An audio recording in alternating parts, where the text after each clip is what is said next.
Have you ever heard of object permanence?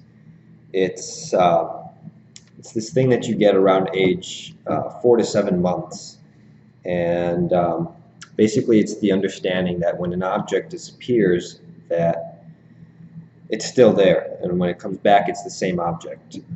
So psychologists they test this on babies by they put like a wall, and they pass an object behind it, and see the baby's reaction to the object coming out on the other side. So until 4 to 7 months old, you don't realize that this one here is the same one as here.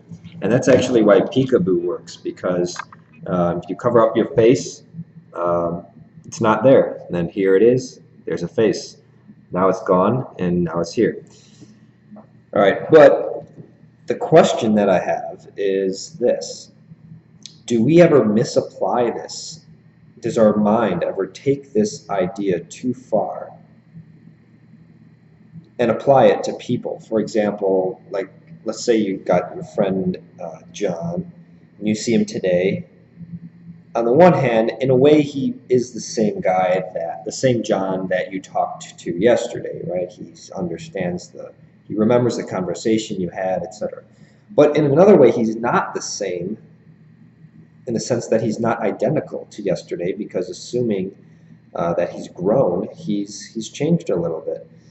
And so I think it benefits us to think of humans as processes rather than things. When I was in nursing school, which was for a brief time, I was working in the hospital, and this old gentleman came up to me and said, "My wife has Alzheimer's, and she's not the same person." Uh, and I could tell in his tone of voice and his delivery that he could not wrap his mind around this. It made no sense. It didn't make sense to him. To me, on the other hand, it made a lot of sense. I had just spent, several years studying psychology and the brain, and I knew that all you have to do is put a tumor in the right spot in a person's brain, and their personality can change. So we're contingent on biology. We're kind of conditional in that way.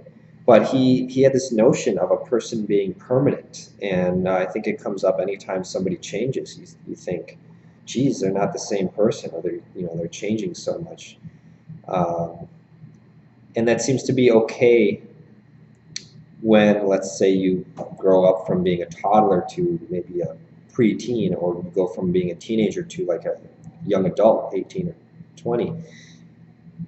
But what about after that? Don't we continue to change and evolve? And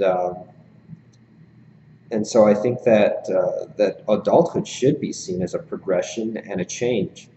And so I think that we should see ourselves as processes, not as things, if we're going to promote our growth the most.